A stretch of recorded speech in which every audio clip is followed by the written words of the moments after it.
سورۃ الفجر کی تفسیر۔ الحمدللہ والصلاۃ والسلام علی رسولہ وعلی آلہ واصحابہ اجمعین۔ رب اشرح لی صدری ویسر لی امری واحلل عقدۃ من لسانی یفقہوا قولی۔ اعوذ باللہ من الشیطان الرجیم، بسم اللہ الرحمن الرحیم۔ آیات کا ترجمہ دیکھتے ہیں۔ قسم ہے فجر کی اور 10 راتوں کی اور جفت اور طاق کی اور رات کی جب وہ چلنے لگے، کیا ان میں عقل مند کے لیے کوئی قسم ہے؟ سب سے پہلی آیات پہ نظر رکھتے ہیں۔ فجر، قسم ہے فجر کی، یعنی فجر سے مراد وہ وقت جب رات کی تاریکی میں سے دن کا جو ابتدائی حصہ ہے، جو روشنی ہے، ابتدائی روشنی ہے، وہ مشرق کی طرف سے ایک سفید دھاری کی شکل میں واضح ہوتی ہے۔ یعنی کہ جو فجر کا جسے ہم کہتے ہیں پاؤں پھٹنے کا جو ٹائم ہے، وہ اس سے فجر سے وہ مراد ہے، اور اس سے کوئی خاص فجر مراد نہیں، یہ عام اس کا جو اطلاق ہے ہر عام فجر پہ لاگو ہوتا ہے۔ اور پھر آگے اللہ تعالیٰ 10 راتوں کی اور جفت اور طاق کی قسم کھا رہے ہیں۔ 10 راتوں سے اکثر مفسرین کے نزدیک، یعنی کہ جو مفسرین کی جو بڑی تعداد ہے، جو میجورٹی ہے، ان کے نزدیک 10 راتوں سے مراد ذوالحجہ کی ابتدائی 10 راتیں ہیں۔ ذوالحجہ کی ابتدائی 10 راتیں جن کی فضیلت احادیث سے ثابت ہے، جیسے نبی کریم صلی اللہ علیہ وسلم نے فرمایا، عشرہ ذوالحجہ میں کیے گئے عمل صالح اللہ کو سب سے زیادہ محبوب ہیں، حتیٰ کہ جہاد فی سبیل اللہ بھی اتنا پسندیدہ نہیں سوائے اس جہاد کے جس میں انسان شہید ہی ہو جائے، یعنی وہ اپنا مال و اسباب سب لے کے نکلے اور جان اپنی، لیکن وہ واپس کسی چیز کے ساتھ وہ واپس نہ آئے، ایسا عمل ہو تو وہ اس کو اس پہ پریفرنس ہے ان 10 راتوں پہ۔ اور یہ کون سی 10 راتیں ہیں؟ یہ ذوالحجہ کی ابتدائی 10 راتیں ہیں۔ آگے دیکھتے ہیں جفت اور طاق۔ جفت جو ہے وہ ایسا عدد جو 2 اور 2 میں برابر تقسیم ہو جائے، یعنی کہ 2، 4، 6، یہ جفت ہے۔ اور طاق وہ عدد جس کو تقسیم نہیں کیا جا سکتا، جیسے 1، 3، 5، 7۔ یہ ایسی بات ہے نا کہ جو بچوں کو بھی معلوم ہے کہ یہ جو آڈ نمبر ہیں اور ان میں کیا ہے کہ یہ ڈیوائڈ نہیں ہو سکتے۔ اب وہ جفت اور طاق میں یہ فرق ہے۔ اب اس سے مراد کیا ہے؟ بعض کہتے ہیں کہ یہ دراصل مخلوق کی قسم ہے، مخلوق کی اس لیے کہ مخلوق جفت ہے اور طاق ایک فرد، یعنی کہ اللہ تعالیٰ نے ہر چیز کو پیئر میں بنایا ہے نا۔ اللہ تعالیٰ نے قرآن کریم میں خود ہی فرمایا ہے کہ میں نے ہر چیز کو جوڑا، ہر چیز کا میں نے جوڑا پیدا کیا ہے زمین پہ، ہر چیز جوڑا ہے، پھلوں میں بھی اور جانوروں میں بھی اور انسانوں میں بھی، تو ہر چیز کو جوڑا جوڑا پیدا کیا ہے اللہ نے، میل اینڈ فیمیلز۔ اور آج جو سائنس اتنی ترقی کر گئی ہے اور ہمیں بہت ساری چیزوں کو جو علم حاصل ہوتا ہے، پتہ چلتا ہے کہ پھولوں میں بھی، انسیکٹس میں بھی، چھوٹی سے چھوٹی چیزوں کو بھی دیکھیں آپ، چھوٹے سے چھوٹے جو آپ انسیکٹ کو بھی لے لیں تو اگر آپ اس کے بارے میں کچھ پڑھیں تو آپ کو پتہ، آپ عقل حیران ہو جاتی ہے کہ وہ کس طرح اپنی فیمیل اور میل کا آپس میں ان کا تعلق ہے، اور کس طرح ان میں اللہ نے اٹریکشن رکھی ہے، اور کیا کیا اسباب بنائے ہیں ان کی ریپروڈکشن کے، اور یعنی کہ یہ ساری چیزیں جو ہیں یہ اللہ تعالیٰ کی جو آیات ہیں یہ وہ ان کو واضح کرتی ہیں، اللہ کی قدرت کو واضح کرتی ہیں کہ اللہ سبحانہ و تعالیٰ کیسا قادر ہے، چھوٹی سی چھوٹی چیز اور بڑی سی بڑی چیز، ہر چیز کو اللہ نے کیسا احسن التخلیق، یعنی کہ بہترین خالق بنانے والا ہے۔ تو یہ ہوگے جفت اور طاق کی بات۔ آگے سیر کی بات ہو رہی ہے، یعنی جب رات، اب یہاں پہ آ رہا ہے وَاللَّيْلِ إِذَا يَسْرِ، جب رات چلتی ہے۔ اب چلنے سے مراد آنا اور جانا، دونوں صورتیں سے مراد ہیں، اور اس کی مزید وضاحت اگلی آیت دیتے ہیں۔ یعنی اللہ فرماتے ہیں هَلْ فِي ذَلِكَ قَسَمٌ لِذِي حِجْرٍ، کیا ان میں عقل مند کے لیے نشانیاں نہیں ہیں؟ یعنی اس رات کے آنے جانے میں ایک بہت بڑی نشانی ہے، اور باقی کائنات میں بھی اللہ کی نشانیاں بکھری پڑی ہیں۔ تو کیا انسان ان پر غور و فکر نہیں کرتا؟ اور دیکھیے اللہ سبحانہ تعالیٰ نے کسی بھی بستی کو جو کہ ظلم کرنے والی ہو اس کو ہلاک نہیں کیا، یہاں تک کہ اس کے پاس رسول بھیجا جو کہ اس کو ڈرانے والا اور بشارت دینے والا، یعنی اللہ کے عذاب سے ڈرانے والا اور اللہ کی جنت کی خوشخبری دینے والا۔ جیسے سورہ ہود میں اللہ فرماتے ہیں وَمَا كَانَ رَبُّكَ لِيُهْلِكَ الْقُرَىٰ بِظُلْمٍ وَأَهْلُهَا مُصْلِحُونَ، یعنی ایسا نہیں ہو سکتا کہ اللہ کسی بستی کو تباہ کر دے اور اس کے جو رہنے والے ہیں وہ اچھے کام کرنے والے ہوں، ایسا نہیں ہو سکتا۔ یعنی اللہ سبحانہ تعالیٰ ظلم نہیں کرتا، وَلَٰكِن كَانُوا أَنفُسَهُمْ يَظْلِمُونَ، جیسے کئی جگہوں پر یہ بات آئی بلکہ یہ خود ہی اپنے اوپر ظلم کرنے والے ہیں۔ یعنی بات یہ ہے کہ اللہ نے انسان کی ہدایت کے لیے کوئی کسر نہیں چھوڑی، انبیاء آئے، رسول آئے، ان کے ساتھ کتابیں آئیں، اور سب سے بڑھ کر کہ کائنات کی ہر شے اس چیز کا اعتراف کر رہی ہے کہ اس کے بنانے والا کوئی ہے، کوئی زبردست ذات ہے۔ لیکن کیا ہے کہ انسانوں نے دنیا کی زندگی کو پسند کیا، جیسے اللہ سبحانہ تعالیٰ سورہ نحل میں فرماتے ہیں ذَلِكَ بِأَنَّهُمْ مُسْتَحَبُّ الْحَيَاةَ الدُّنْيَا عَلَى الْآخِرَةِ وَأَنَّ اللَّهَ لَا يَهْدِي الْقَوْمَ الْكَافِرِينَ، یعنی بات یہ ہے کہ ان کے کفر کی وجہ ان کی دنیا کی محبت ہے اور آخرت کو چھوڑنا، اور اللہ کافر قوم کو ہدایت نہیں دیتا۔ یعنی کیا اللہ یہ نہیں کہ اللہ روک رہا ہے کسی کو ہدایت دینے سے، جب کوئی خود ہی ہدایت کی طرف آنا نہیں چاہ رہا تو اللہ زبردستی کسی کو ہدایت نہیں دے رہا۔ اللہ نے فری ویل دے رکھی ہے انسانوں کو، یعنی جنوں کو اور انسانوں کو، یہ دو مخلوقات ہیں، ان کو اللہ سبحانہ تعالیٰ نے فری ویل دی ہے۔ دو راستے ہیں، یہ سچائی کا، یہ حق کا راستہ ہے، اور یہ باطل، اب تم دونوں میں سے چوز کر لو۔ لیکن باقی مخلوق جو اللہ کی، یعنی باقی جو کائنات میں جو بھی مخلوق ہے، فرشتے ہیں، چرند پرند ہیں، وحشی جانور ہیں، ان کو اللہ سبحانہ تعالیٰ نے فری ویل نہیں دی، ان کا دین اسلام ہی ہے۔ لیکن یہ دو مخلوقات، اور ان سے اس دن یوم القیامہ پوچھا جائے گا۔ اب یہاں پر 4 چیزوں کی قسم کھائی گئی ہے، یعنی ان 4 چیزوں کی قسم کھانے کے کیا اسباب ہیں، ان کی آخر کیا اہمیت ہے جو اس سورہ کے بگننگ میں ان کی قسم کھا رہے ہیں اللہ۔ تو اصل میں یہ جو چاروں چیزیں ہمیں اس طرف لے کے جاتی ہیں، اس حقیقت کی طرف لے کے جاتی ہیں، جس سے پتہ چلتا ہے کہ یہ کائنات کا جو نظام ہے وہ ایک فرما روا کے انڈر ہے، اس کے تحت ہے، کوئی بادشاہت ہے اس کے اوپر جو اس کو چلا رہی ہے۔ دن آ رہا ہے، اس کے بعد رات آتی ہے، یعنی سورج نکل رہا ہے، سورج غروب ہو رہا ہے، اور یہ اس کے بعد مخلوق پر نظر ڈالی جائے تو مخلوق کی تعداد بڑھتی ہے، گھٹتی ہے۔ یعنی یہ سارا جو ایک نظام ہے خوبصورت احسن طریقے سے چلانے والا کون ہے؟ وہ اس رب العزت کی ذات ہے، یہ جس کے پیچھے مقصد ہے، حکمت ہے، مصلحت ہے۔ یعنی یہ دنیا، یہ جو اللہ تعالیٰ نے مخلوق بنائی ہے، چھوٹی سی چھوٹی، بڑی سے بڑی، یہ بے تکا اور بے مقصد نہیں ہے کام۔ اگلی آیات کو دیکھتے ہیں کہ آپ نے نہیں دیکھا کہ آپ کے رب نے عادیوں کے ساتھ کیا کیا، ستونوں والے ارم کے ساتھ جس کی مانند کوئی قوم ملکوں میں پیدا نہیں کی گئی۔ عاد سے مراد وہ قدیم قوم عاد ہے جسے قرآن مجید اور تاریخ عرب میں عاد اولیٰ کا نام بھی دیا گیا، جیسے سورہ نجم میں اللہ تعالیٰ فرماتے ہیں وَأَنَّهُ أَهْلَكَ عَادًا الْأُولَىٰ، اور یہ کہ اس نے قدیم قوم عاد کو ہلاک کیا، یہ اس کا ترجمہ ہے۔ قوم عاد کا سلسلہ نسب جو ہے عاد بن اوس بن ارم بن سام بن نوح، یعنی نوح تک جاتا ہے، یہ ان کا اس طرح یہ جو قدیم قوم ہے یہ ان کا سلسلہ۔ اور عاد کے لیے اونچے ستون کے الفاظ کو کیوں استعمال کیے گئے، اونچے ستونوں والے، یعنی کہ یہ الفاظ کیوں آئے ہیں، اس کی وجہ یہ بتاتے ہیں مفسرین کہ یہ فن تعمیر میں بڑی مہارت رکھتے تھے اور نہایت مضبوط بنیادوں پر عظیم الشان عمارتیں تعمیر کرتے تھے۔ ذات العماد میں بھی یہ دونوں مفہوم آ جاتے ہیں۔ سورہ شورى کی آیت نمبر 129 اور 128 میں اللہ تعالیٰ فرما رہے ہیں تمہارا یہ کیا حال ہے کہ ہر اونچے مقام پہ لا حاصل، اور ایک یہ ہود علیہ السلام کی زبان سے یہ الفاظ ہیں کہ تمہارا کیا حال ہے کہ ہر ایک اونچے مقام پر لا حاصل ایک یادگار عمارت بنا ڈالتے ہو اور بڑے بڑے قصر تعمیر کرتے ہو، گویا تمہیں ہمیشہ یہاں رہنا ہے۔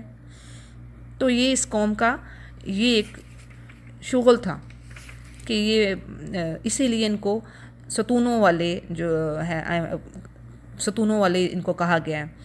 اور اللہ تعالیٰ آگے یہ فرما رہے ہیں کہ لم یخلق مثلھا فی البلاد، ان کے جیسی کوئی اور قوم، ان کی اتنے یہ طاقت والے تھے، ان کے جسامت، ان کی اللہ تعالیٰ نے بڑے ان کو بہت زیادہ تنومند بنایا تھا.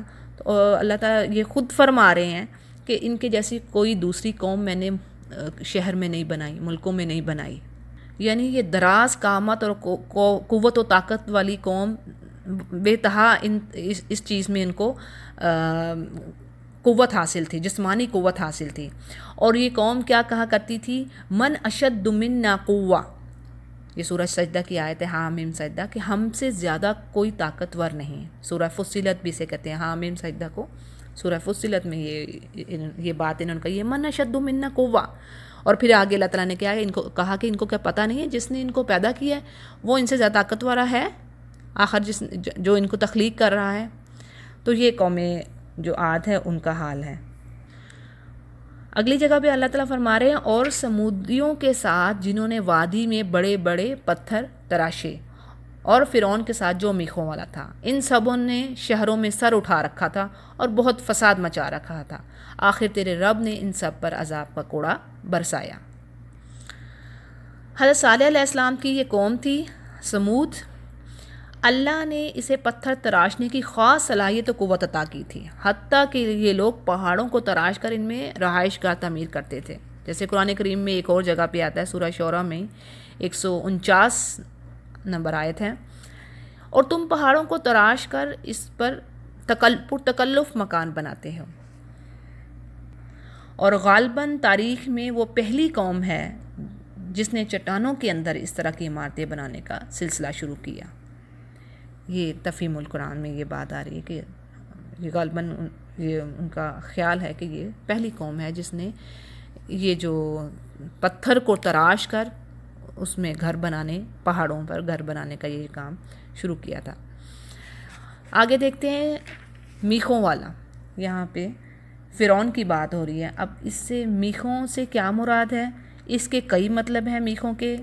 جیسے مولانا مودودی کی ہی تفسیر تفہیم القرآن میں ہے کہ ممکن ہے کہ اس کے وہ کہہ رہے ہیں کہ فوجوں کو میخوں سے تشبیہ دی گئی ہو، یعنی جو میخوں والوں کا مطلب فوجوں والا ہونا، فوج رکھنا.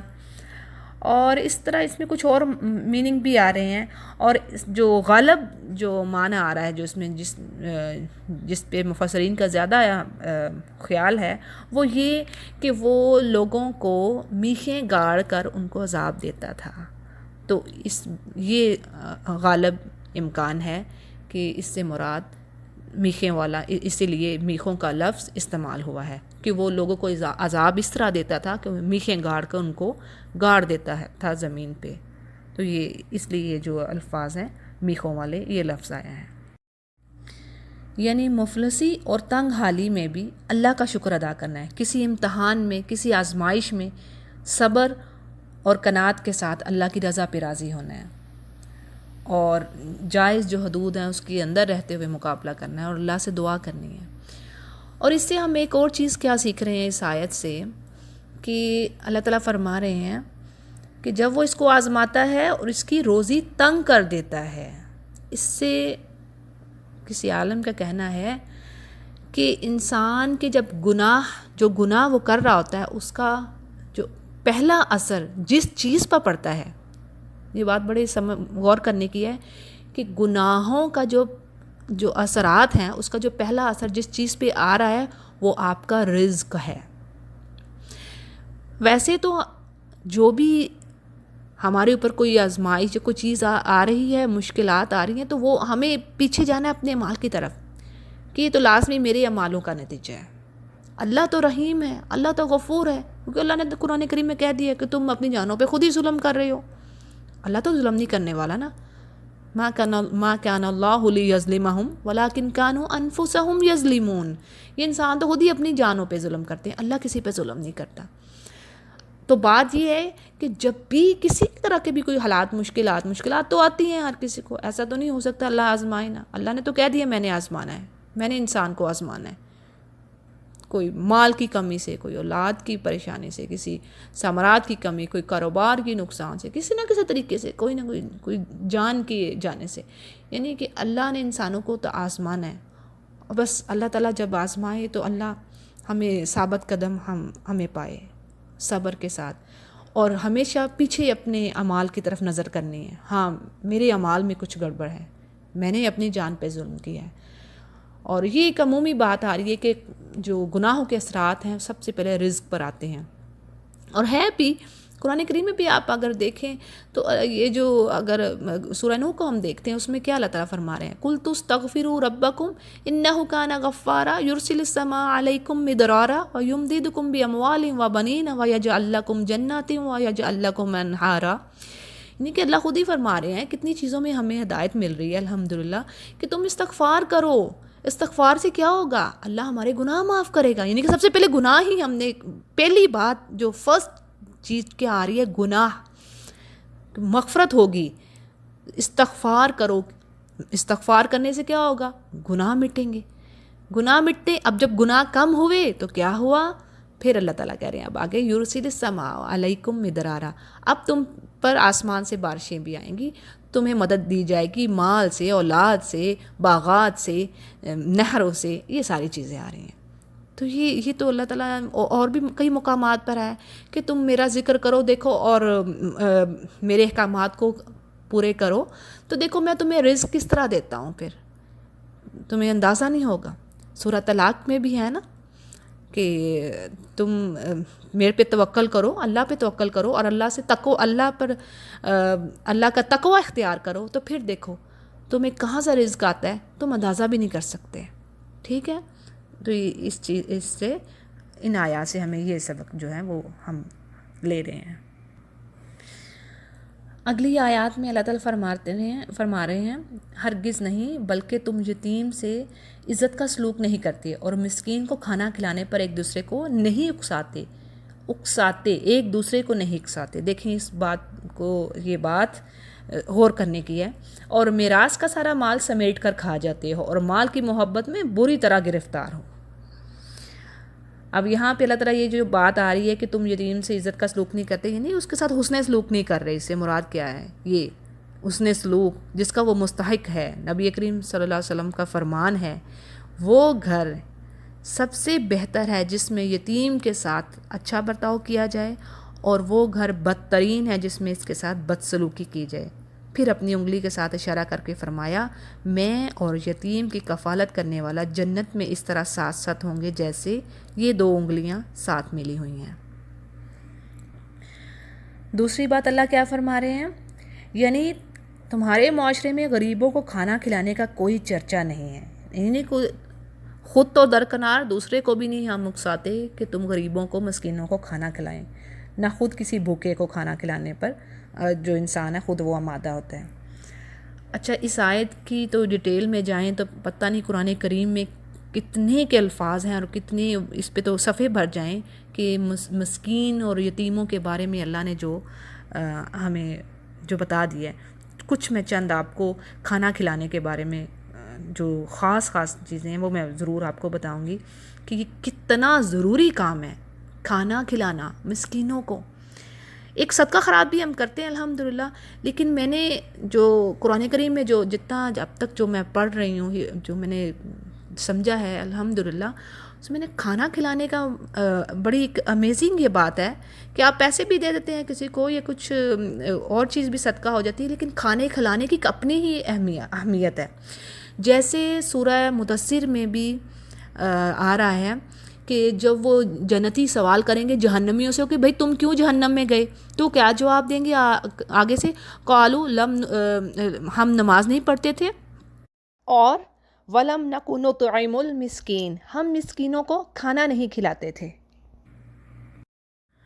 اسی طرح سورہ بلد میں بھی یہی بات آتی ہے کہ اللہ تعالیٰ فرما رہے ہیں کہ انسان جو ہے وہ گھاٹی کو عبور نہ کر سکا، اور پھر اللہ خود ہی آگے بتا رہے ہیں اور آپ کو تو کیا سمجھا کہ گھاٹی کیا ہے؟ گھاٹی یہ ہے کسی گردن کو آزاد کرانا اور بھوک والے دن کھانا کھلانا. یعنی جو قحط جب شارٹیج، فوڈ کی شارٹیج ہو اور تب انسان ایک دوسرے کو کھانا کھلاتا ہے، یہ ایسی گھاٹی ہے.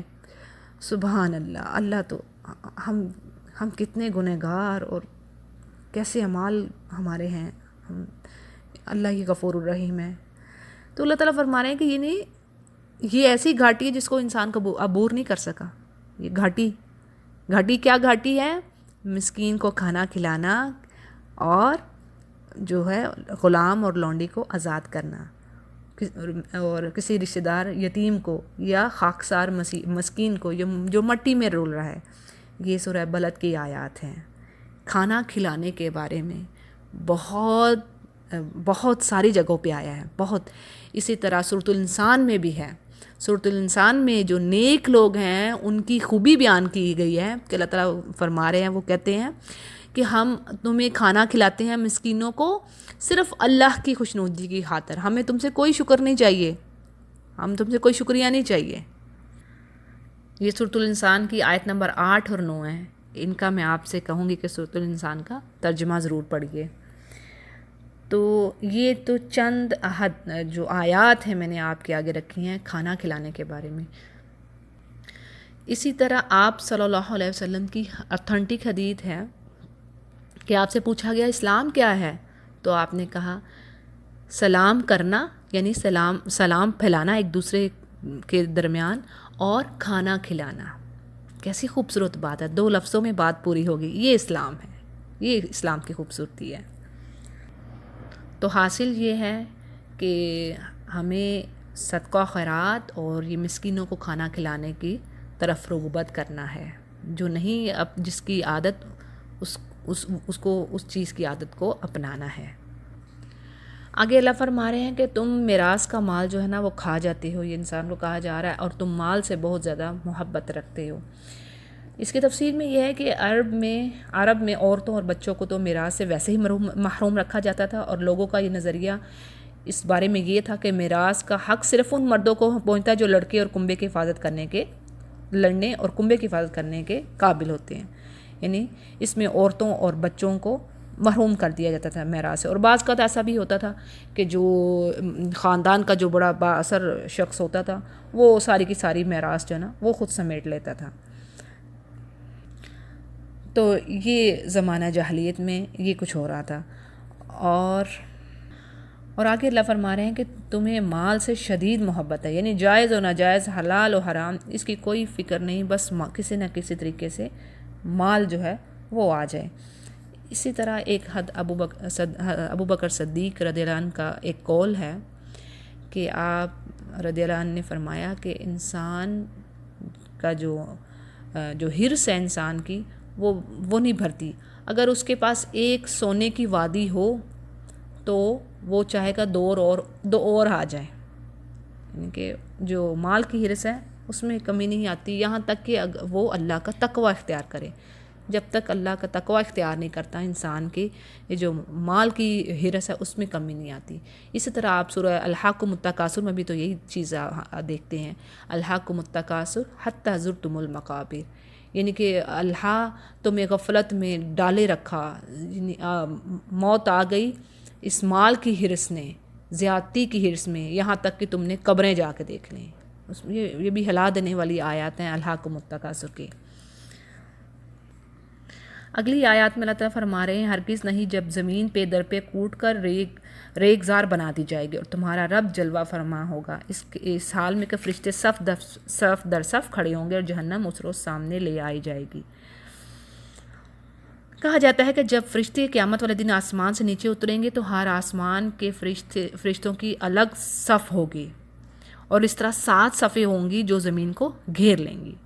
پھر جہنم کی بات ہو رہی ہے کہ اللہ تعالیٰ فرما رہے ہیں کہ اس دن جہنم بھی سامنے آئے گی. تو جہنم کا یہ ہے کہ 70,000 لگاموں کے ساتھ جہنم جکڑی ہوگی، اور ہر لگام کے ساتھ 70,000 فرشتے ہوں گے جو اس کو کھینچ رہے ہوں گے. اسے عرش کے بائیں جانب کھڑا کر دیا جائے گا، پس اسے دیکھ کر تمام مقرب فرشتے اور انبیاء گھٹنوں کے بل گر پڑیں گے اور یا ربی نفسی نفسی پکاریں گے. یہ فتح القدیر کی یہ تفسیر ہے. یعنی یہ ہولناک منظر دیکھ کے انسان کی آنکھیں کھلی رہ جائیں گی اور وہ اپنے کفر اور معاصی پر پھر نادم ہوگا. لیکن اس روز ندامت اور نصیحت کا فائدہ نہیں. اللہ تعالیٰ ہمیں ان میں سے کرے جن پر اس روز کوئی خوف اور نہ کوئی غم ہوگا. تو آگے اللہ تعالیٰ فرما رہے ہیں کہ بے شک اس دن اللہ جو عذاب دے گا پھر اس دن اللہ جو عذاب دے گا وہ ایسا عذاب دینے والا کوئی نہیں، اور اللہ جیسے باندھے گا ویسے باندھنے والا کوئی نہیں۔ اور دوسری طرف ارشاد ہوگا کہ اے نفس مطمئن چل اپنے رب کی طرف، اس حال میں کہ تو اپنے نیک انجام سے خوش، اور اللہ بھی تیرے سے راضی ہے، تیرے عمل سے، شامل ہو جا میرے نیک بندوں میں اور داخل ہو جا میری جنت میں۔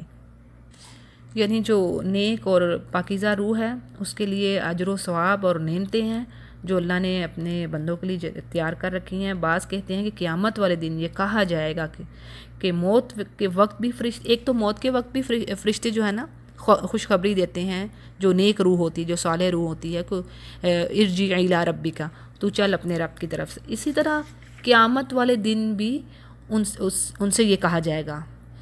حافظ ابن کثیر ابن اسحاق کے حوالے سے نقل کرتے ہیں کہ نبی کریم صلی اللہ علیہ وسلم نے ایک آدمی کو یہ دعا پڑھنے کا حکم دیا، اللہم انی اسألک نفسا بک مطمئنۃ تؤمن بلقائک وترضی بقضائک وتقنع بعطائک۔